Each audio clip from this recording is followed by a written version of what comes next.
Assalamualaikum warahmatullahi wabarakatuh. Alhamdulillah. Alhamdulillahi rabbil alamin. Wassalatu wassalamu ala asrafil anbiya'i wal mursalin. Wa ala alihi wa ashabihi rasulillahi ajma'in. Yang pertama-tama, marilah kita panjatkan puja dan puji syukur kita kepada Allah Subhanahu wa taala yang mana telah memberikan kita banyak nikmat, baik nikmat sehat, nikmat iman, dan nikmat-nikmat lainnya. Dan tak lupa pula kita bersalawat kepada baginda Nabi Muhammad SAW dengan mengucapkan Allahumma salli ala Sayyidina Muhammad wa ala ali Sayyidina Muhammad. Assalamualaikum ya Rasulullah, assalamualaikum ya Habibullah.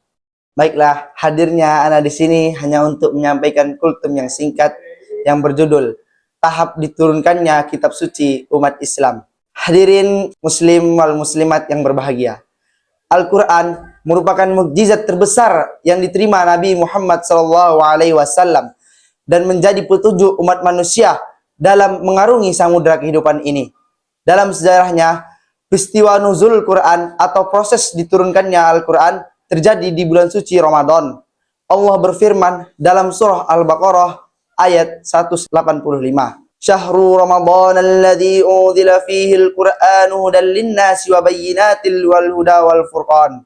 Yang artinya, bulan Ramadan adalah bulan yang di dalamnya diturunkan Al-Qur'an sebagai petunjuk bagi manusia dan penjelasan-penjelasan mengenai petunjuk itu serta pembeda antara yang hak dan yang batil. Imam Al-Qurtubi dalam kitab tafsirnya Al-Jami' li Al-Kahmil Quran menjelaskan selain Al-Quran, beberapa kitab suci lain juga diturunkan di bulan Ramadan. Suhuf Ibrahim turun di malam pertama Ramadan.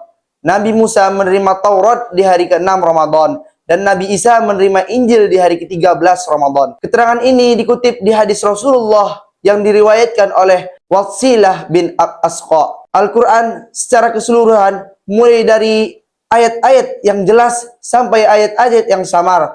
Dan mulai dari nasikh sampai mansukh, semuanya memberikan petunjuk kepada umat manusia. Selain itu, Al-Quran semakin lengkap dengan adanya bayyinat, yaitu ayat-ayat yang menjelaskan tentang halal, haram, nasihat, dan hukum. Sedangkan Al-Furqan adalah suatu yang membedakan antara hak dan yang batil. Profesor Kursi Sahibi Sahihat dalam tafsir Al-Misbah menjelaskan definisi turun adalah berpindah dari tempat yang tinggi ke tempat yang rendah, baik secara material maupun immaterial. Mengingat hal tersebut, sebelum abad ketiga Hijriah, para ulama salaf enggan menghubungkan kata turun pada Al-Quran. Alasannya karena turun selalu identik dengan waktu dan tempat, sedangkan Al-Quran itu qadim, yang sudah ada sebelum waktu dan tempat. Pada abad berikutnya, ulama khalaf tetap meyakini bahwa Al-Quran adalah qadim yang sudah ada sebelum waktu dan tempat ada. Namun demikian turun dalam konteks Al-Quran adalah dengan ditempatkan atau perkenalkannya kitab suci umat Islam tersebut ke muka bumi. Sebelum Al-Quran diturunkan,